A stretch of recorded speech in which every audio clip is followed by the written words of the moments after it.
need is a little sun. Some for me, some for everyone. A little bit of love. A little bit of love. A little bit of love. A little bit of love. And all I need is some water to drink, a quiet place so I can sit and think. And if I find me a pot of gold, I'll never forget about the rainbow. A little bit of love. A little bit of love.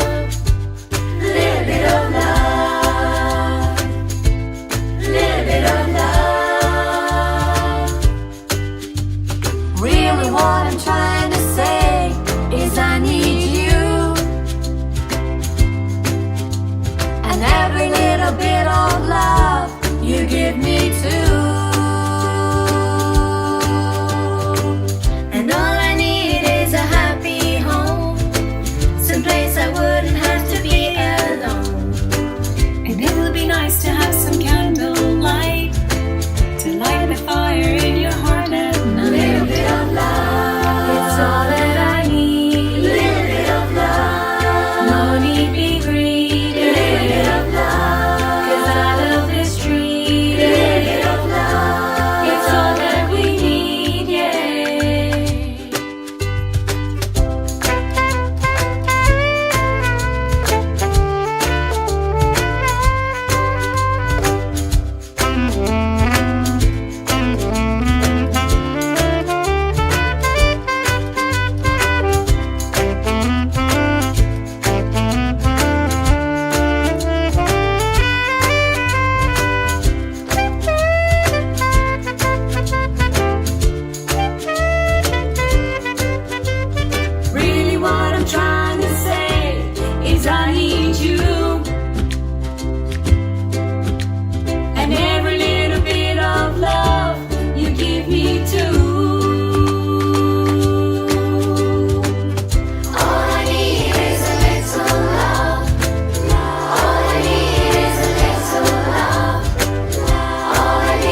myself, I am reflected in the stars. Nebulous, I'll find my infinite power. Every breath that I'm taking, every word that I say, every piece of my heart that I give away. Every breath that I'm taking, every word that I say, every piece of my heart that I give away.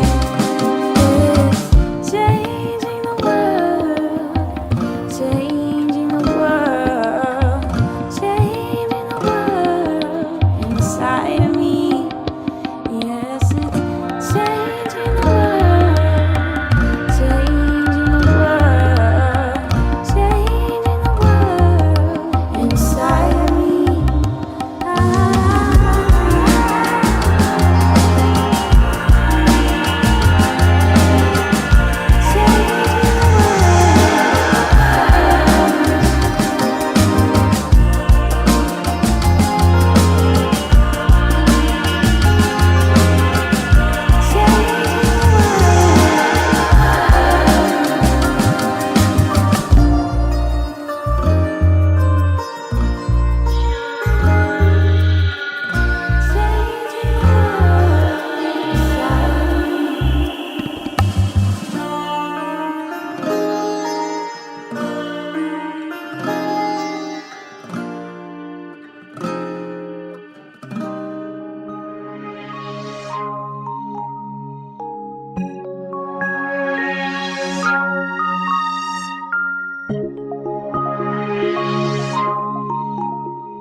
It's not gonna be easy, but if you believe me, we can reach the sky above. We can fly away, spread our wings and go higher.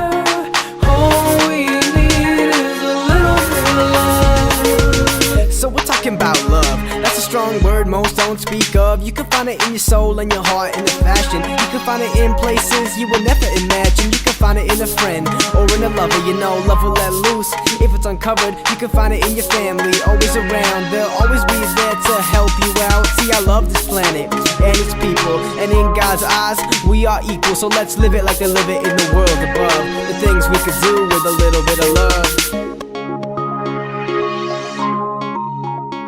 So let's live it like they live it in the world above. The things we could do with a little bit of love. It's not gonna be easy, but if you believe me, we can reach the sky above. We can fly away, spread our wings and go higher. All we need is a little bit of love. Let's sit back and imagine this. This love is like a train and with passengers. You can go far if you're passionate, but see, most people don't know what passion is. I pour my soul in this, all of my heart, and I love you to death. I hate when we're apart. Love can be painful, I know how it feels, but it can be mended. A broken heart can be healed. I didn't know back then, but I know now. I will love you forever till the sun blacks out, till the sky falls in and the heavens collide. It'll never change how I feel inside. Love, love, love. So let's live it like they live it in the world above. The things we can do with a little bit of love. It's not gonna be easy, but if you believe me, we can reach the sky above. We can fly away, spread our wings and go higher. All we need is a little bit of love. All we need is a little bit of love.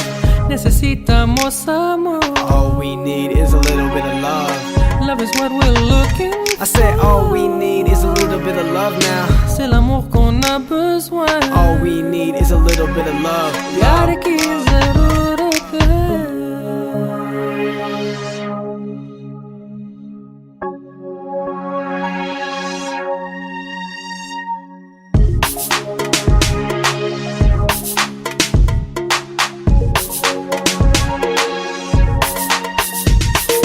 love, love, love. So let's live it like they live it in the world above. The things we can do with a little bit of love. It's not gonna be easy, but if you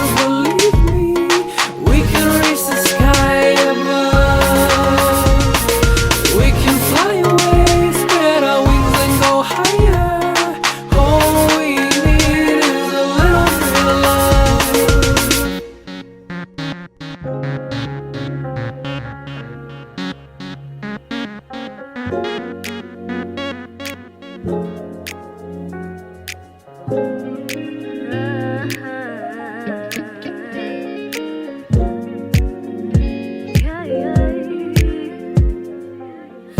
people wonder, what's the world coming to? Their days are empty of all the hope that they once knew. We're of the people with faith, this will pass if we dare to do our part. And we will rise as the shadows fall, together find although we lost. Our hopes and dreams will carry us. So come on now, walk with me. Oh, walk with me. Oh, walk with me. Oh, walk with me. Oh, walk with me. Oh, walk with me. Oh, now walk with me. Oh, walk with me. Oh. Some people ask, what difference could I make? One act of kindness cannot undo the world's mistakes. We're of the people with faith, nothing divine can come to be without a spark. And we will rise as the shadows fall, together find although we lost. Our hopes and dreams will carry us. So come on now, walk with me. Oh, walk.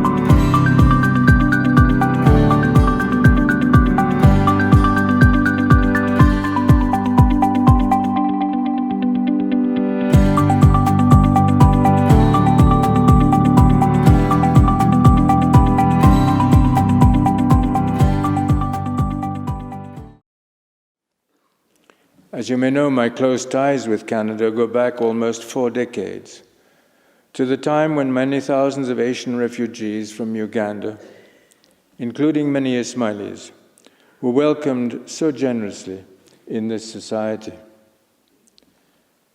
These ties have continued through the cooperation of our Aga Khan Development Network with several Canadian institutions, including the establishment 4 years ago of the Global Centre for Pluralism in Ottawa. I had the opportunity last week to chair a highly productive meeting there of the Centre's Board of Directors. Earlier this year, we celebrated here in Toronto the foundation ceremony for the Aga Khan Museum and a new Ismaili Centre. So there are powerful chords of memory from 4 decades ago, 4 years ago, and even 4 months ago, that tie me closely to Canada. I was also deeply moved by Canada's extraordinary gift to me of honorary citizenship. I always have felt at home when I come to Canada, but never more so than in the wake of this honor. And if I ever felt any trepidation about accepting this invitation, it has been significantly reduced by the fact that I can now claim, however modestly, to be a Canadian. Thank you.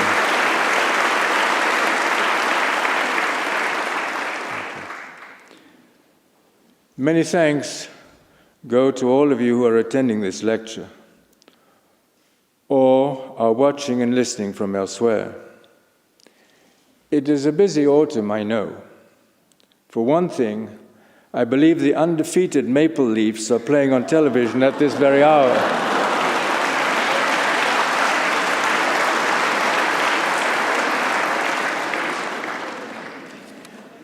My friends, my Canadian friends like to tell me about a time when the Stanley Cup playoffs were in full swing, and a gentleman took his seat in the front row of the stadium, leaving a seat open next to him. His neighbor asked why such an excellent seat for such an important event was unclaimed, and the man explained that his wife normally sat there, but that she'd passed away. The neighbor expressed his sympathies, but asked whether a member of the family or another relative or friend might have been able to use the ticket. No, the man replied, they're all at the funeral.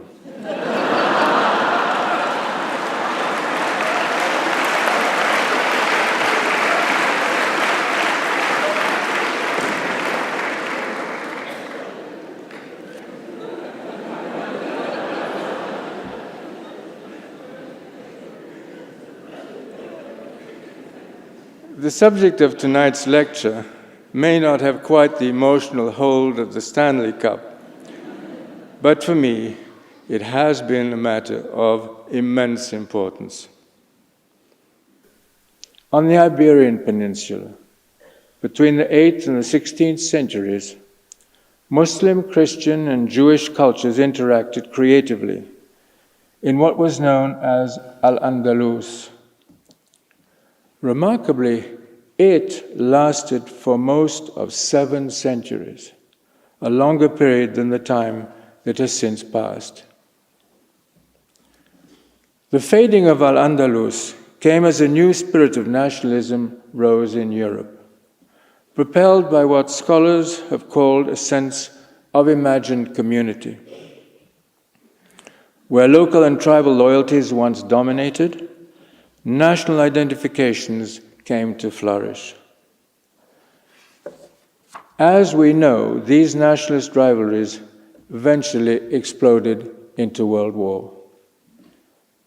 The post-war emergence of the European Union has been a response to that history, much as regional groupings from Southeast Asia to Central Asia, from Latin America to Eastern Africa, have been testing the potential for pan-national cooperation. This brings me to the story of Canada, shaped so fundamentally by 2 European cultures. This dual inheritance was an apparent weakness at one point, but it was transformed into an enormous strength, thanks to leaders like La Fontaine and Baldwin, as well as those who shaped the Charter of Rights and Freedoms in 1982, and so many others who contributed to a long, incremental process. That process has been extended over time to include a broader array of peoples, the First Peoples and the Inuits, and a host of new immigrant groups. I am impressed by the fact that some 44% of Canadians today are of neither French nor British descent. I am told, in fact, that a typical Canadian citizenship ceremony might now include people from 24 different countries. To be sure, the vision I am describing is sometimes questioned and still incomplete, as I know Canadians insist on acknowledging, but it is nonetheless an asset of enormous global value. یا علی مدد به برنامه بازتاب جمعه شب خوش آمدید. من عارف ویرانی هستم، عضو پارلمان برای پارکدل های پارک و منشی پارلمان برای وزیر عدلیه. یک استقبال گرم از اعضای جماعت، فامیل هایشان با عقاید و ادیان مختلف و تمام کسانی که ما را از کانادا و از سراسر جهان تماشا می کنند تقدیم می کنم. امیدوارم از این هفته لذت برده باشید و در امان بوده باشید.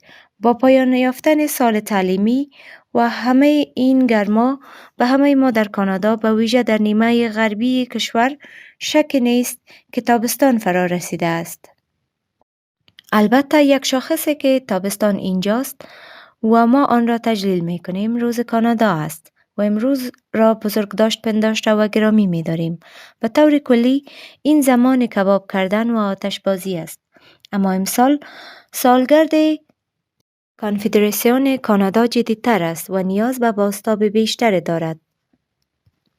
واقعه اخیر فراموش شدنی نیست. زیرا تقریباً 1000 قبر بی‌نام و نشان از کودکان بومی در مؤسسات مسکونی هند در بریتیش کلمبیا و ساسکاچوان همه ما را به چالش کشیده است.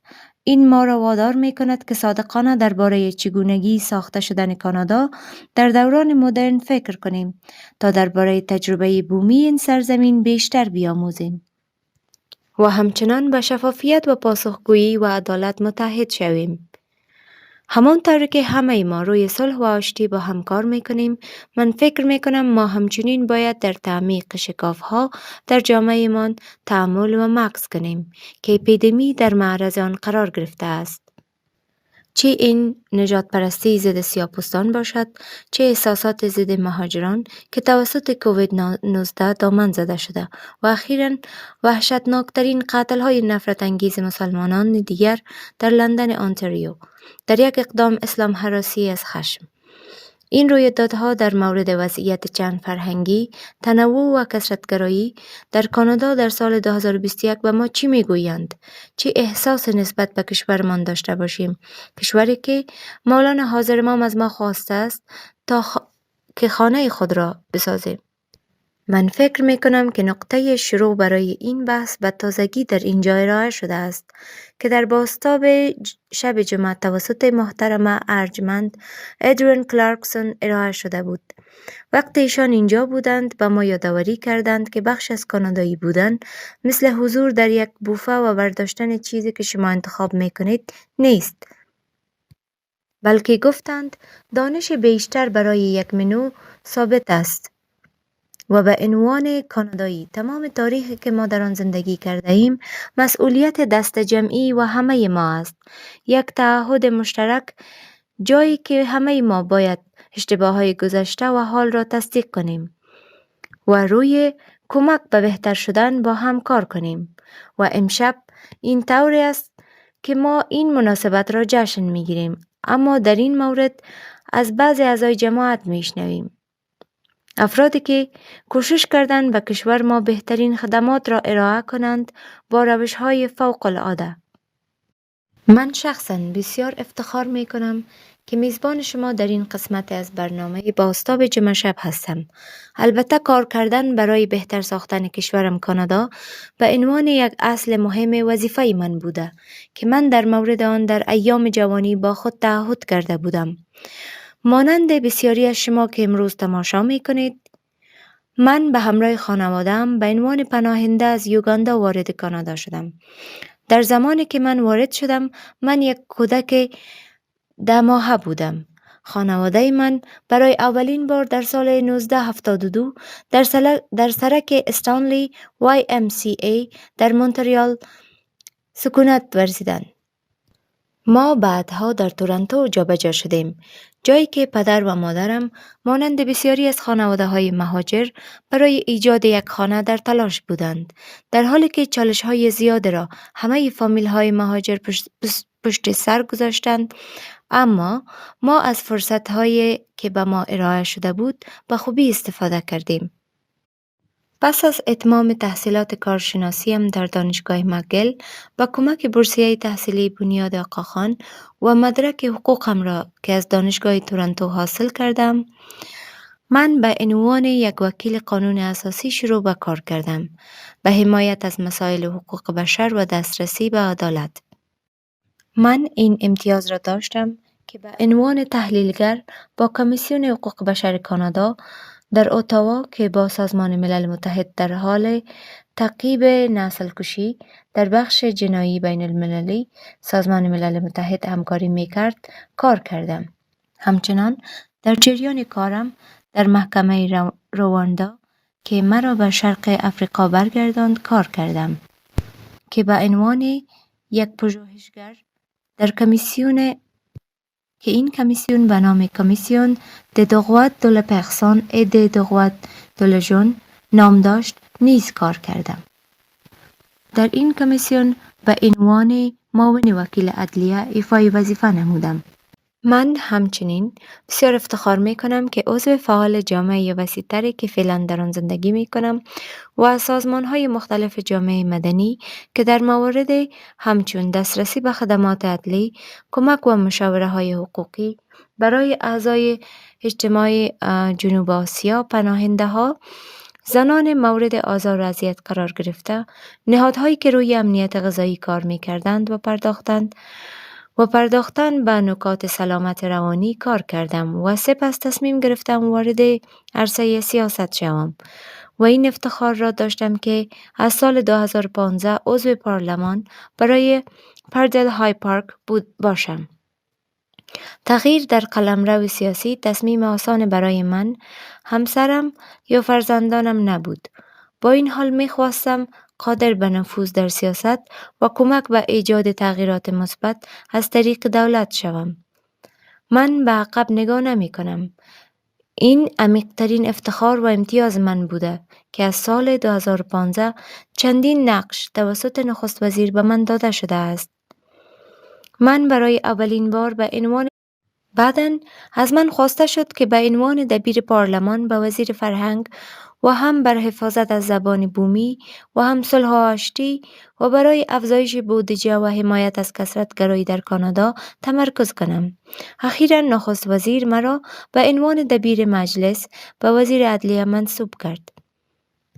در اینجا من روی کمک به مقابله با مسائل مثل گسترش نفرت آنلاین کار کردم. امروز همان طوری که در این نقطه در تاریخ کانادا تأمل و مکث می‌کنیم درباره اینکه چی چیزی برای آن استاده‌ایم و چی چیزی می‌توانیم ارزش بیفزاییم و چگونه همه ما مشارکت کنیم، سخنان مولانا حاضر امام را به خاطر می‌آوریم وقتی درباره ساختن جوامع مسالمت آمیز و کثرت‌گرا صحبت می‌کنند. مولانا حاضر امام به ما یادآوری می‌کند و من نقل قول می کنم. توسعه حمایت از پلورالیسم یا کثرت‌گرایی به طور طبیعی در جامعه انسانی رخ نمی دهد. این یک مفهوم است که باید هر روز در هر انجمن، در نهادهای بزرگ و کوچک دولتی و خصوصی، در سازمانهای جامعه مدنی، در هنر و فرهنگ و امور اجتماعی و در رسانه‌ها، در قانون و در عدالت، به ویژه در زمینه عدالت اجتماعی مانند صحت، امنیت، شبکه‌های ایمنی، در آموزش و عدالت اقتصادی مانند فرصت‌های وظیفوی و دسترسی به خدمات مالی در مورد آن بحث صورت گیرد. بنابراین امشب من به شما میگویم اجازه دهید ما سفر کانادا را برای ساختن و تقویت جامعه کثرت‌گرایی خود آغاز کنیم.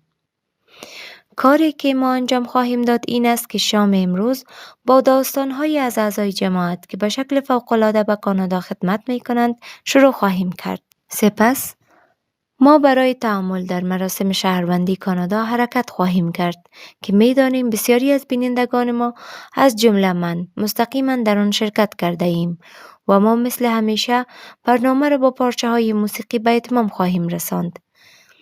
بدون ضیاع وقت بیشتر بیایید از برخی از اعضای جماعت که خدمت خود را به این کشور اختصاص می‌دهند بشنویم. My name is Neelam Jetta.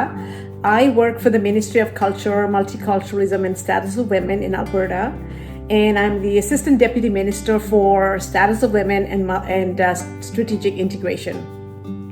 So really, I've been in government for 29 years now, and it's been service for 29 years. So once I got into the policy work, where it was actually creating policies and in serving the people, in making sure they were healthy, they had income security, looking after the most vulnerable in our population, then you felt a sense of satisfaction that you were doing something that was meaningful. You actually got to see the difference you made in the way Albertans live. I am a justice on the Court of Queen's Bench for the province of Saskatchewan. And in Saskatchewan, and every province is a little different, but in Saskatchewan, we have different levels of court, just like they do in other provinces. In our province, we have a provincial level of court. Then we have the Court of Queen's Bench, which is the court on which I sit. Then we have the Court of Appeal. And then, of course, there is the Supreme Court of Canada. Every court has a slightly different role. For example, the provincial court, they will hear a lot more in terms of volume, but they won't necessarily hear the same types of cases. For example, they will not hear cases that involve juries. They will not hear murder type cases. Our level of court will hear those types of cases along with decisions involving family law matters, civil litigation matters, and appeals from things like arbitrations, certain panels, and certain decisions of the provincial court. My role at Immigration, Refugees and Citizenship Canada is Assistant Deputy Minister for Transformation, Digital Strategy and Chief Information Officer. What does that mean? That means that right now with Immigration, Refugees and Citizenship Canada, we are 95% paper-based. Our processes are cumbersome, they're complex, and they've been there for years, for many, many years. And with technology that's changing, with the number of immigrants that are coming to Canada, my job as the Chief Information Officer and in charge of digital strategy and transformation is to leverage technology so that we can move away from paper and make it easier for people who want to come to Canada and to remove the backlog. So that is what an Assistant Deputy Minister does. And I have a very, very large department, and I have the mandate to move these files forward. I'm an aerospace engineer by trade. That's how I joined the Canadian Armed Forces. So that was over 23 years ago now. The Lieutenant Colonel job, really, or the rank of Lieutenant Colonel, is a senior officer rank. And typically, you make it through the ranks and you do different jobs throughout your career as you transition. But the common theme usually is following your trade. So mine is an aerospace engineer, so I'm in the Royal Canadian Air Force, and I work with aircraft maintenance in many different facets of maintenance, whether it be, just recently I returned from Warner Robins, Georgia, and I was a senior design engineer for the CC-177 Globemaster, which is our strategic airlift aircraft. So, that's what I did for 3 years down in Warner Robins, working collaboratively with the U.S. Air Force and some of our allies. I'm about to just go in a couple of weeks here. I'll be taking command of 14 Air Maintenance Squadron, which is a unit that supports the CP-140 aircraft, our maritime patrol aircraft here in Greenwood, Nova Scotia. And basically look after the periodic inspection for this aircraft and look after all the components that would be maintained at the second line maintenance. So kind of give you an example of a myriad of different jobs within that particular trade, to give you some examples of the type of work. Certainly, as a lieutenant colonel, or even in the military, you're an officer first. So I've done out of trade jobs, they call them. So certainly have been an executive assistant for the wing commander at 19 Wing in Comox on the West Coast, and I've been a military observer in the Sudan. I've also been an advisor to the head of academics at Pontoon, Hawaii, which is the Kabul Air University, looking after the Afghanistan's Air Force and producing technicians and aircrew to sustain their Air Force. So I was an advisor there for 9 months with the university. So it's a myriad of different jobs, and that's what's really interesting about it in serving in this capacity, is really you get a breadth of experience in different types of jobs throughout your career, and certainly that is accompanied by many moves as well. This will be my 14th move in the Canadian Armed Forces, and I've been in 23 years. So, Assistant Deputy Minister means that you are your Deputy Minister's right hand. And when your Deputy Minister is away, you're acting Deputy Minister and connecting with the Minister directly. And even as Assistant Deputy Minister, we are always presenting to the Minister on the best possible solutions. So we are very evidence-based, and we present to our Minister to say, here's what we think. And now more and more often, we are doing more cross-ministry initiatives. So we're presenting to more than one Minister to get our point across, and in a very non-biased manner, because we are not politicians as government employees. We are public servants, and making sure that we are putting forward the best possible solutions for Albertans or Canadians, and then it becomes a political decision on what the minister or the government wants to do with the information we provided, the briefings we provided them, right? Well, I had a lot of help from a lot of different people. We never get to where we are on our own, and in my case, I had the support of my parents. I also had the support of colleagues, and I had support of members of the judiciary. I had gotten almost 20 years of experience as a practicing civil litigator, and I felt that I could make a bigger difference and a bigger impact on the world around me as a member of the court, and so I made the decision to apply. Right now we have one system, and the one system that we have is services the entire immigration continuum. So it doesn't just service the Immigration and Refugees and Citizenship Canada department, and not just for processing. It is a system where Global Affairs Canada, Canada Border Services, Immigration and Refugee Board, Employment and Social Development Canada, all of these departments use our system in the processing of different files.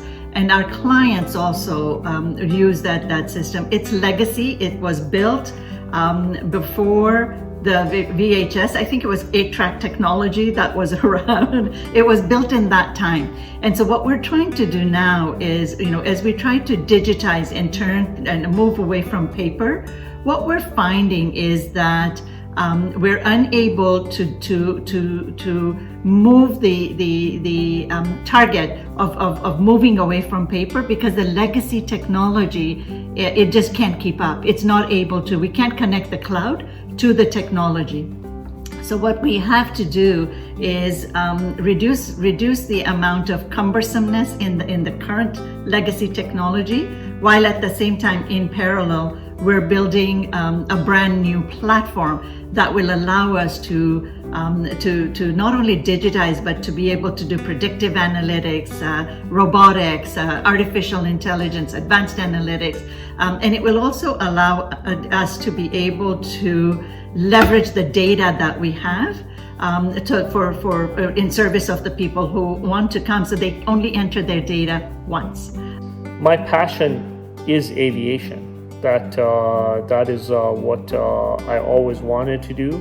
I remember I always tell this story. I remember growing up in Iringa on Jamaat Street in front of my dad and mom's shop, the family shop, a hardware store that they had there. Every now and then you'd see a plane go by. It would be a Cessna, a very small plane. Not a frequent occurrence, but that would happen. And as a kid, I would be very much interested in that, and I aspired to work in aviation. So certainly, joining the Royal Canadian Air Force was a natural thing for me to pursue, because it allowed me to access a career in aviation. And it allowed me to access multiple different platforms in the Royal Canadian Air Force, so the diversity of platforms. So that has been a passion, and it's kind of a dream fulfilled. And doing so while serving our country, which I think is, a remarkable opportunity, and I take it as a privilege to serve. And so people said, hey, work for the government. It's a 5-day job, 8:50 to 4:30. It's great. And that's how I started. It was a summer job and I was going to look at something else, but I have a degree in education from University of Toronto. And so that kind of gets your foot in the door.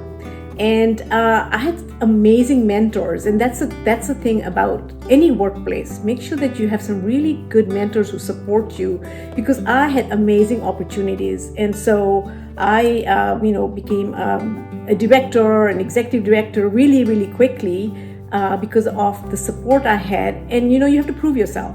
And I took on a lot of challenging roles, which were very across ministry. So you were using your, not your authority, but your influence and your collaboration and teamwork to get initiatives completed. So then you commanded respect. And that goes a long way in government. People know about you then. And then they want you to run bigger projects. My deputy minister said, my ADM at that time said, I want you to stay and look at those bigger projects we have, which was pension policy, insurance. I had no idea about insurance.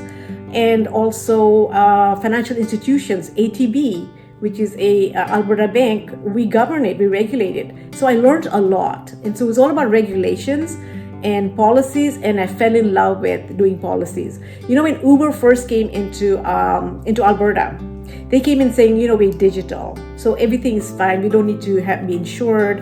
And that's when I realized that Albertans are not safe getting into that Uber car because they're not insured. Something happens, they will not have insurance to cover any liabilities that they will face. So I was the first woman superintendent in Alberta for Treasury Board and Finance as a regulator. I put a stop to it. And it was like, wow, I'm doing something that's going to help people. But then we also put a policy in place within 6 months to make sure that Uber could operate and provide those services that everybody loved.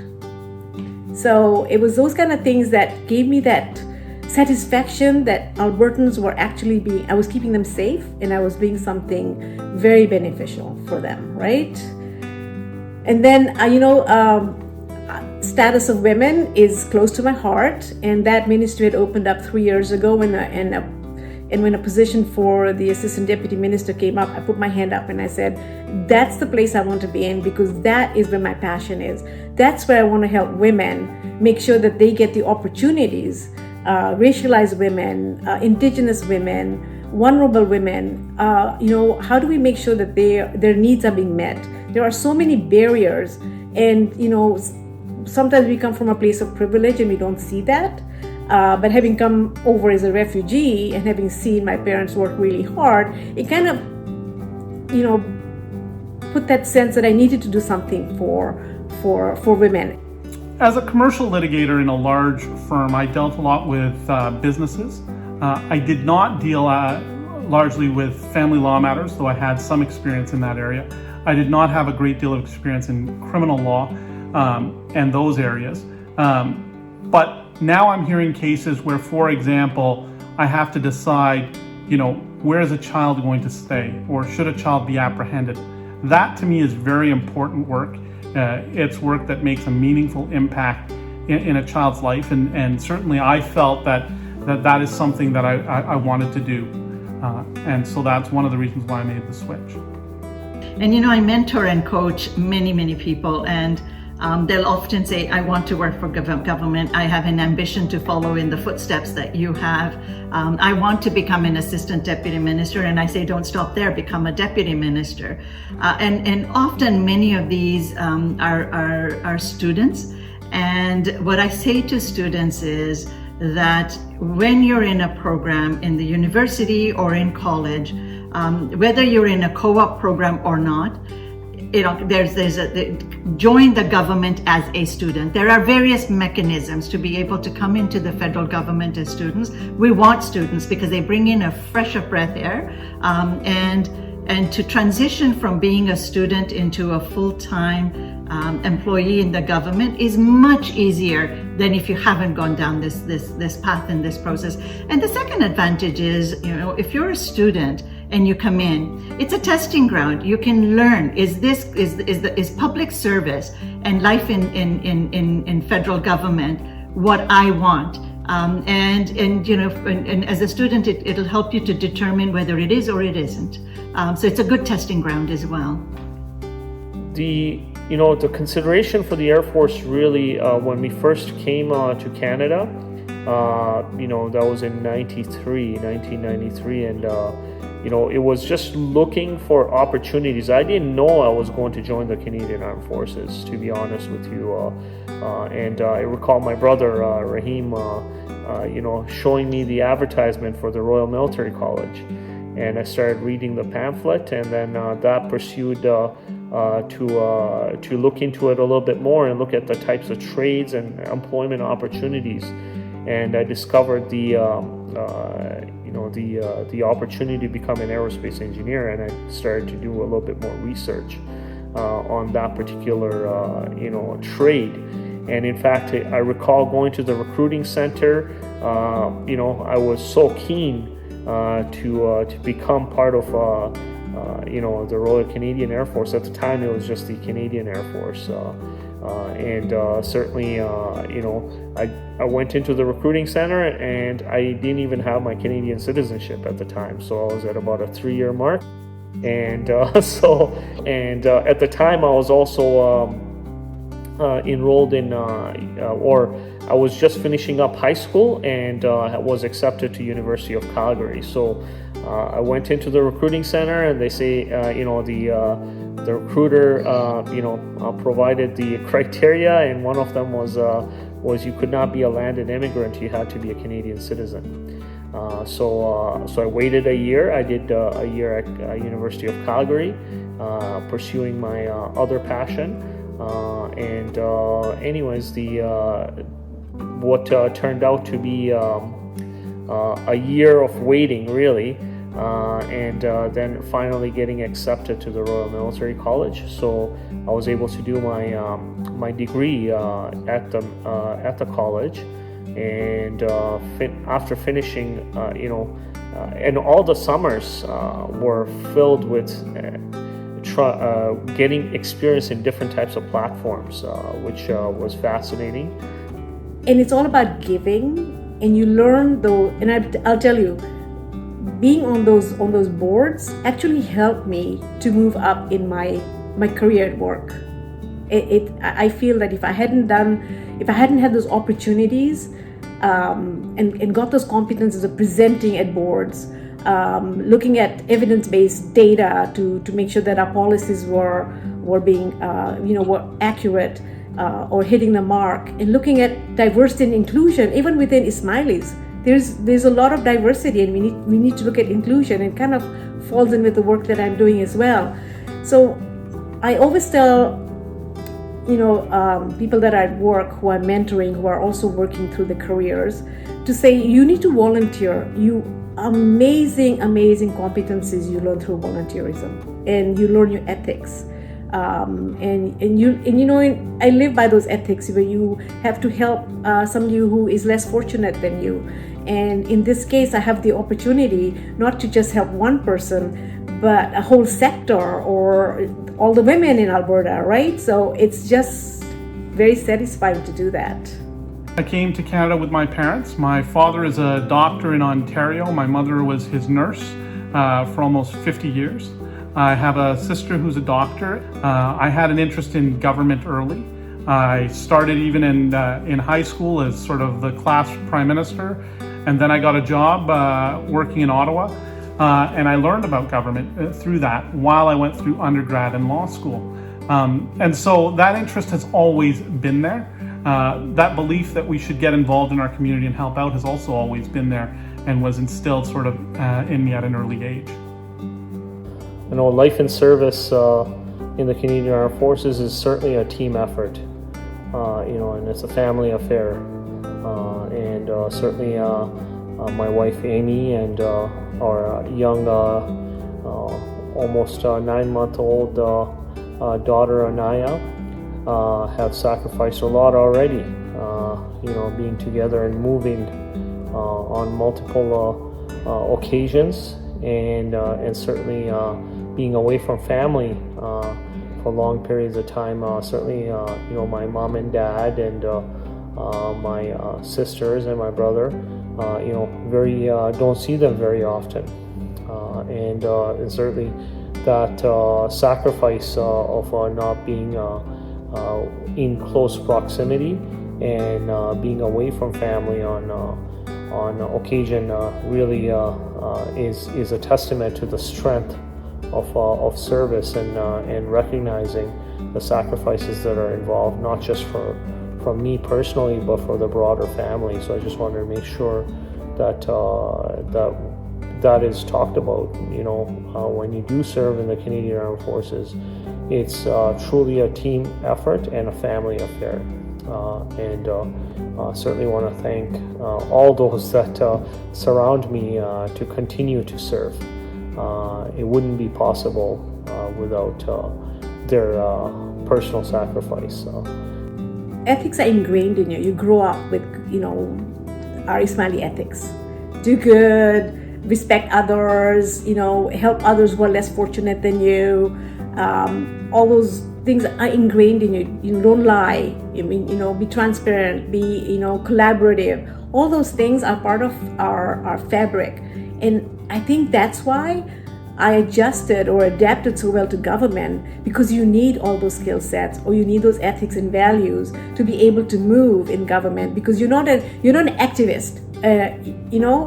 If you're an activist, this wouldn't work for you because things don't happen fast. It needs to be so no Nescafe solutions. They have to be very thought out, sustainable, making sure nobody's left behind. So it's the way I was brought up. I have been involved in local councils, in national councils. I was the president for the Council for Ottawa for a number of years. I have had the privilege to listen to some of the guidance and to deeply understand the guidance. And so when you're in federal government, regardless of which department you're in, having that backdrop and having that understanding of some of the issues and some of the areas of concern for the Jamaat as a whole, and for the community outside of the Jamaat as a whole, is so powerful. And you take the seat at the table, and you bring all of these experiences with you to the table, and you use them to ensure that you are able to influence the policy making or the decision making for the benefit of the community at large. So it played a very, very huge role for me. I find the aspects of service are very much ingrained within the Canadian Armed Forces, and particularly, reiterating the time that we spent in the Sudan and some of the incredible work that happened. That was incredibly enriching, but also I believe aligned with our practices in our faith, right? Trying to help where we can and serve those communities. I recall because we were the first observers going in there after a 40-year civil war, right? So it was a ravaged country at the time, and there was some significant infrastructure challenges and some challenges with just access to water, having roadways and medical access, obviously. Those challenges, and being able to impactfully provide those surveys. So one of the roles was to help the arms of the development network within the United Nations and other NGOs in the area to help them access some of those communities, but also to understand what the needs of those communities were. There is a misconception about government workers out there, that they don't really work that hard, and that's not true. Majority of the time, government staff are working very hard to get policies developed and for the betterment of Albertans or Canadians or whichever province they happen to be. And it's an amazing opportunity to be able to do that, because you're actually making an impact, not just on my life, but everybody around me and in the whole province, and making sure no one is being left behind. What our role is in the system is to be the impartial arbitrator, to decide cases as they come before us without regard to where you come from in terms of whether you're government or whether you're a corporation or whether you're an individual. You come to our courtroom, you get an equal footing. And that's important because, of course, not everybody will have the same resources when they come to court, which is why, for example, in the criminal context, the standard for conviction is so high because we recognize that. And then the role of the judge is to decide those cases. And sometimes that means even making decisions that will upset the people that appointed us. But that's our job. It is our job to listen to those cases, determine the facts, and apply the law to those facts. I'm hoping, especially in this portfolio that I have, which is Status of Women in Multiculturalism, is to be able to come up with some policies and strategies that will be sustainable and help us through this very difficult phase we're going through, where there's so much racism. How do we work together? And how do we collaborate better? And how do we use a diversity and inclusion lens everywhere, not just little pieces, but in every policy that we create? So we work very hard as Status of Women to educate other ministries and their staff on when they're making policy or developing policy, to bring that lens of diversity inclusion and gender analysis to everything that they're doing so that no one gets left behind. I believe that my role with Immigration, Refugees and Citizenship Canada is going to have a huge impact because if you look at the trajectory of the number of immigrants that we're letting into the country, we're bringing into the country, it's been growing. It's been growing quite a bit, and I don't think it's going to stop. And so to be able to improve the processes, to be able to make it easier, to be able to take a client view of it on what can we do to make it easier for clients to be able to apply, to shorten the time frames from application to decision to folks landing from 2 and 3 and 4 years to 2 and 3 months.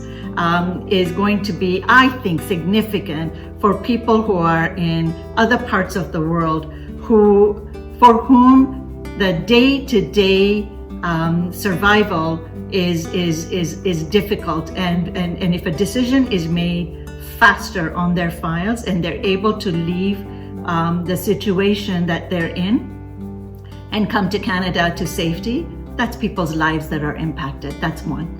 The second is when they arrive in Canada, where the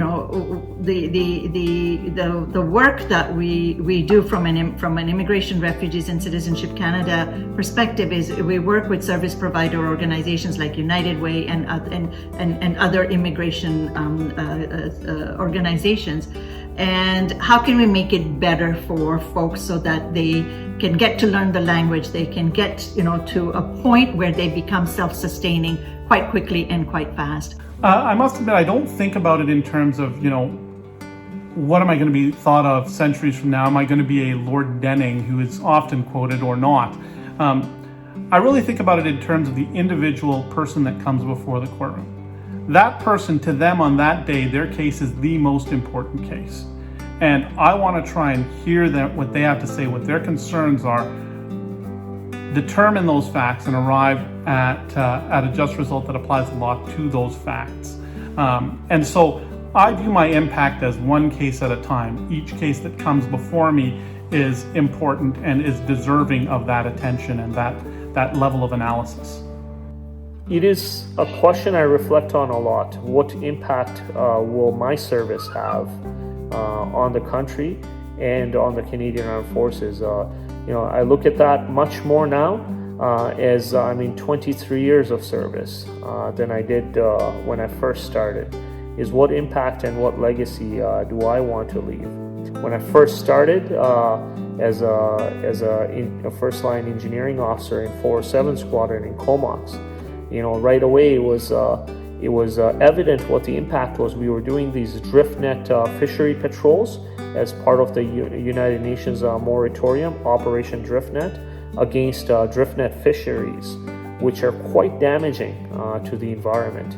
And I felt that the aspect of the role that we had as a maintenance officer supporting the surveillance asset that would deploy to some of these locations would have an impact on enforcing that moratorium, or the anti-piracy missions that the aircraft was part of, and so there are many roles that this aircraft plays, and other platforms as well.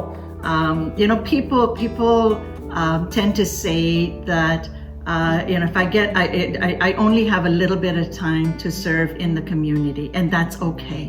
But serve in the community, whether it's with the Jamaat, whether it's with Jamaati institutions, whether it's outside of the Jamaat with organizations such as United Way or others. Serve. The reason I say that is simply because not only do you get the skill sets and the knowledge, but you build your networking.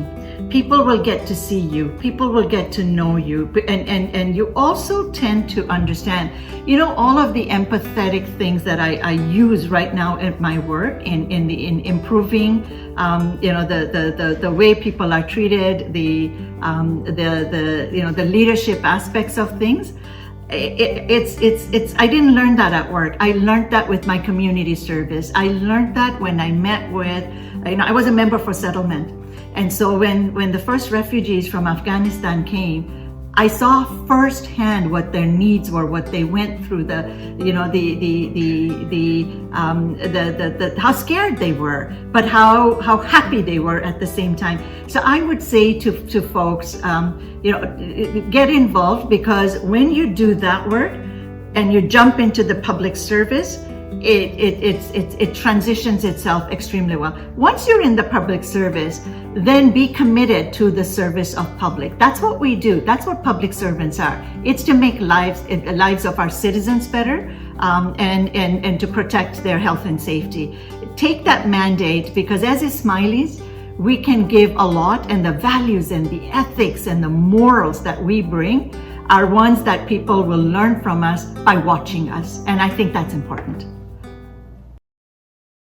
چه داستان‌های واقعاً قابل توجه و شگفت‌انگیز. بسیاری از اسماعیلیان در حال رسیدن به قله‌های موفقیت و قادر به کمک به خانه ما در چنین شیوه‌های منحصر به فرد که واقعاً الهام بخش است کار کرده‌اند. همان طوری که به روز کانادا فکر می‌کنیم، من به روز فکر می‌کنم که یک شهروند کانادایی در سن 6 سالگی شدم و جایی که پدرم مرا از مکتب بیرون آورد و بعد مجبور شد اسنادهایم را از طرف من امضا کند، چون قلم من خراشیده بود. من می‌دانم که این یک تجربه برای بسیاری از اعضای جماعت است که آنها به کانادا از کشورهای مختلف چون یوگاندا، آفریقا، شرق افریقا، افغانستان، تاجیکستان، سوریه، هند، پاکستان یا بسیاری از کشورهای دیگر که جماعت متنوع ما از آنها سرچشمه می‌گیرند آمدند. به عنوان یک عضو پارلمان، من همچنین این امتیاز را داشتم که میزبان بسیاری از مراسم شهروندی کانادا باشم. از جمله بعضی از آنها در نوشته‌های من از پارکدل های پارک اینجا در تورنتو در خود کانادا اشتراک کردم. می توانم با صداقت کامل بگویم که این یکی از برجسته های کار من به عنوان یک نماینده مجلس است تا شادی، امید، قدردانی تازه واردانی را که انتخاب را برای نامیدن کانادا خانه جدید خود ساختند ببینم. اما چیزی که من به هر یک از آنها در هر مراسم میگویم چیزی است که به همه شما خواهم گفت. کانادا یک ملت بزرگ است، ملتی از مردم عادی که کارهای خارق العاده انجام میدهند، چون کانادایی ها به کمک به یکدیگر اعتقاد دارند برای پیشرفت و این وظیفه ماست که به این کار ادامه دهیم. من فکر میکنم هرگز پیش از این بیماری همگیر ما شاهد این اخلاق و ارزش کانادا بودیم و در آینده هم به درخشیدن ادامه خواهیم داد. با تلاش کانادایی ها برای حمایت از همسایه ها، سالمندان، کسانی که در جامعه خود نیاز دارند، من فکر می کنم همه جماعت برای این که در این تعهد ثابت قدم هستند، این خدمت در طول 15 ماه گذشته، این سخاوت حقیقتاً چیزی است که کانادا و شهروندانش را تعریف می کند. بیایید اکنون به نوبه خود به یک لحظه به تأمل در مورد این مراسم شهروندی و اهمیت آنها توجه کنیم.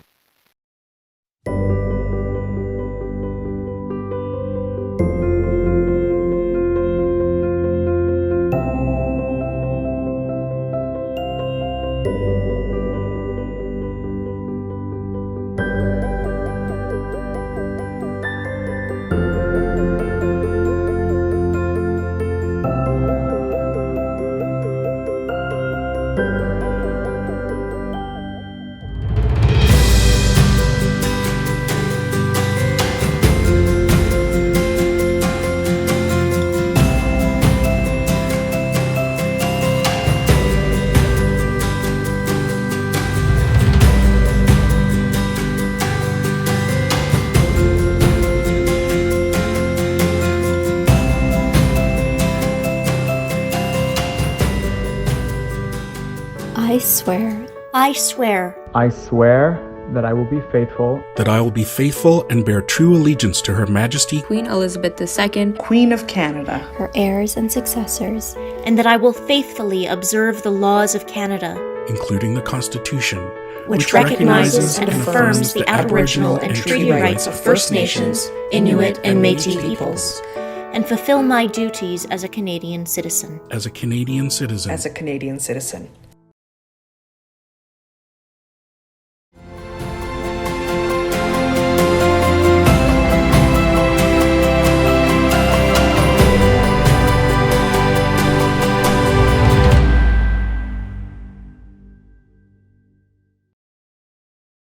بسیار تشکر. آن بازتاب‌ها در مورد شهروندی بسیار قدرتمند و الهام بخش بود. قبل از رفتن به بخش بعدی، 5 جولای آغاز کمپاین سالانه فوکس استار را خواهیم داشت. موضوع امسال این است که برای هر چیزی، حتی آینده آماده باشیم. با اینکه جهان همچنان با اثرات ویروس کووید 19 دست پنجه را نرم می کند و با ادامه این بیماری بلاهای طبیعی و بحرانهای پناهندگان که بسیاری از برادران و خواهران اسماعیلی ما را در سراسر جهان به طور روزانه تحت تاثیر قرار می دهد، من فکر می کنم کار فوکس حتی بحرانی تر شده است. در اینجا در خانه فوکس همچنین بسیاری از برنامه ها را در بسیاری از منابع موجود از طریق ابتکار آینده آماده می کند. از جمله حمایت از چیزهای مانند صحت روانی، توسعه مهارت‌های شغلی، مربیگری جوانان و راهنمایی خانواده. خودم به عنوان یک پناهنده مانند بسیاری از کسانی که ما را می‌بیند می‌دانم که چگونه این ورزش ها می‌تواند برای بهبود کیفیت زندگی شما و خانواده شما حیاتی باشند و امیدوارم شما بتوانید از این کار بسیار ضروری حمایت کنید. شما می توانید اطلاعات بیشتر را در وبسایت iicanada.org بیابید.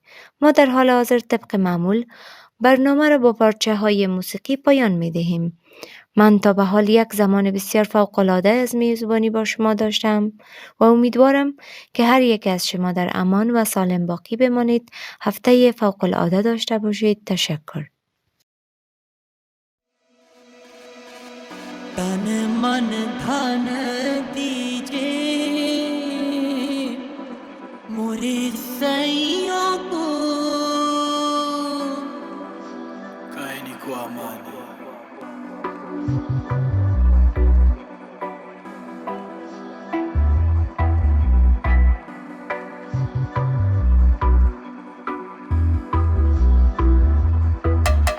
We move in the world like water over concrete, subtly confused far away. Tomorrow's soil nurtures our condition deep beneath a grim city gray. A struggling plant through a crack in the pavement, working quietly to give fruit. In the name of Kareem, commander of the faithful, he is where my hope takes root.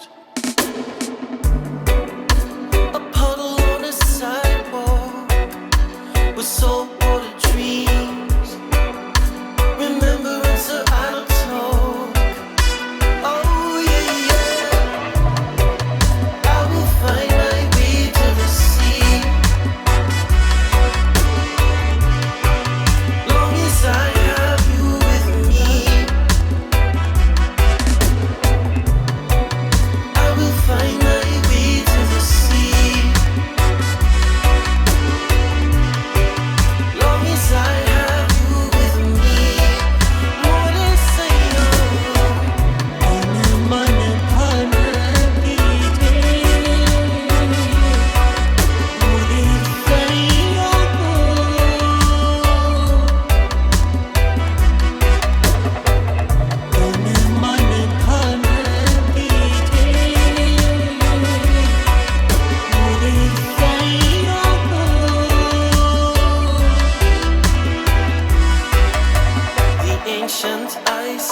secrets that are fading, melting in the rising tide. The words of the wise, simply entertaining, falling on the deaf and blind. But there's a vibrancy in the deep frequency, awakening is underfoot.